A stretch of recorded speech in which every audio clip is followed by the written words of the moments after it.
Hello, it's been quite some time since I've turned on the camera, and I don't know, it's because I have so many things I want to talk about, but I feel like I have to organize it first so I don't talk shit. I'm going to do a small update about my life, I guess. Should I do a recap of my whole life? I have been doing better actually. I guess I have to talk about things more often because I start tearing up. I was having problems with my sleep schedule, so it would be very hard for me to fall asleep and then hard for me to wake up in the morning, and I was sleeping 10 to 12 hours. I talked to the doctors about it, to one doctor actually, and he said I was completely normal, completely fine, but I was not feeling good, to be honest, just tired all the time. I took time this Christmas to just do things that I enjoy. So I was planning a lot of things with my family and then doing some shopping for the presents. I think I talked about it already. I don't know. I actually didn't want to do presents anymore because I just feel like it's almost like an obligation at Christmas to just get presents for everyone, and I don't know what to buy. I don't know what to wish for. It was not feeling like Christmas at all, like nothing special about it, just consumism, right? But this year I actually found some fun in it, and I started exercising. And I know it's something that everyone says, but to be honest, I guess there's a reason why everyone says it. So I have been trying to work out once a day, at least move my body once a day. So some days it will just be stretch, and I think it's also very important because I actually stopped exercising because I was over exercising and my body hurt a lot. I'm starting to learn to do it more progressively, so bit by bit, in order for me to not get injured. Whatever, I don't know what I'm talking about. And then something that has helped me a lot is to wake up early. So we're waking up at 7:15, my sister and me, because we just set a goal to go every day in a week to the beach, like first thing in the morning. And we would grab the bike, go there, and have like a cold plunge, I guess, and see the sunrise. And it's been amazing, to be honest. Like I feel like I even wake up ready and like happy to have something that I want to do that will set the mood for the rest of the day.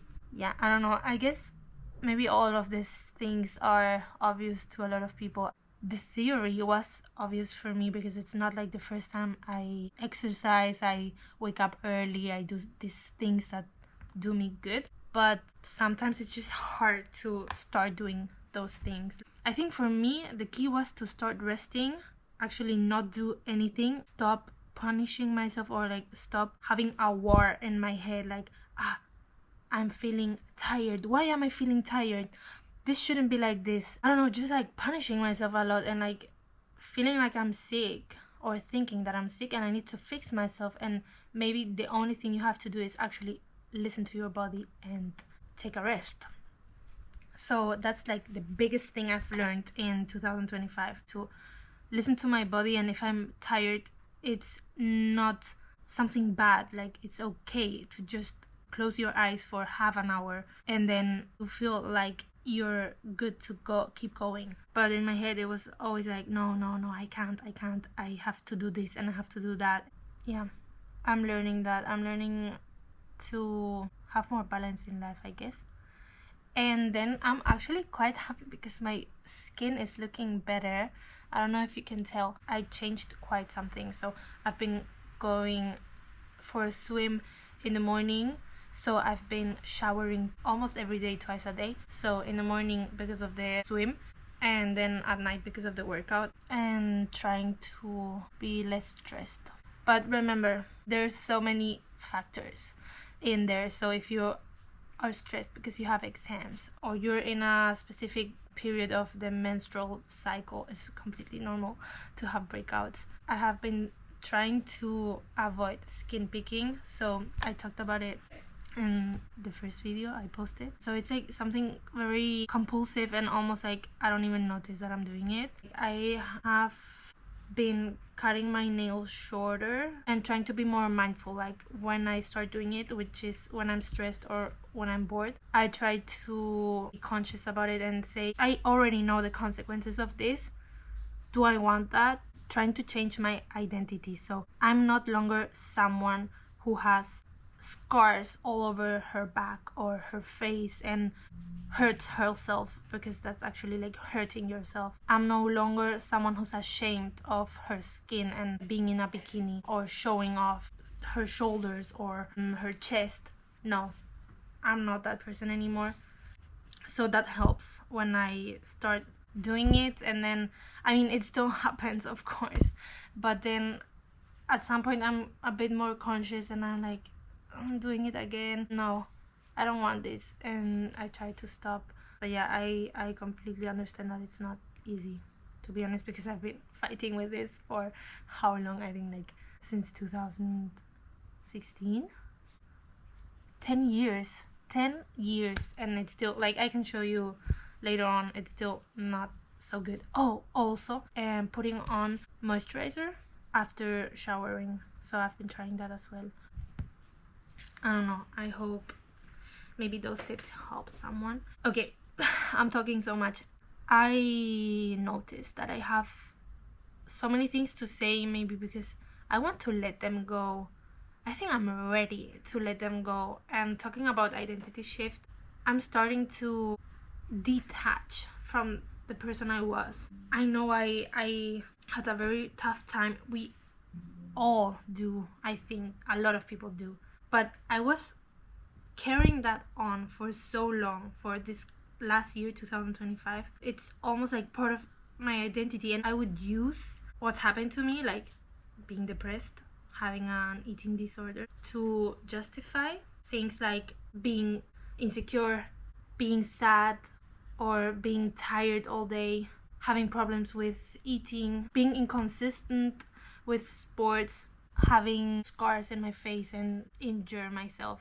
I have been using depression and the eating disorder that happened quite some years ago to justify those bad behaviors or handling mechanisms. How do you say it? Because they are all product of that, and it makes sense, and it's okay. It's okay to acknowledge what happened, to be aware, and to be okay with not being okay. And for me, it has been super important all these years to be like, okay, yes, I am the person who's tired because I have been stressed for too long. So it's completely normal that I'm tired, all those things, no?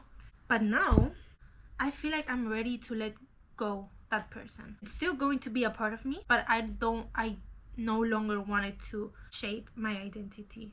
And this is funny because I heard something. Okay, so I'm not super into the horoscope, or it's not even the horoscope. I think it's like Chinese New Year's or Chinese years. We're currently in the snake year, and it does not end December 31st. It ends like mid-February. So January, it's still the snake year, and it symbolizes shedding off old skin and letting go of the past and things that you don't want, to enter the new year, which is the horse year. And I think it's more like, I'm going to read it. Wait. 2026 is the year of the fire horse.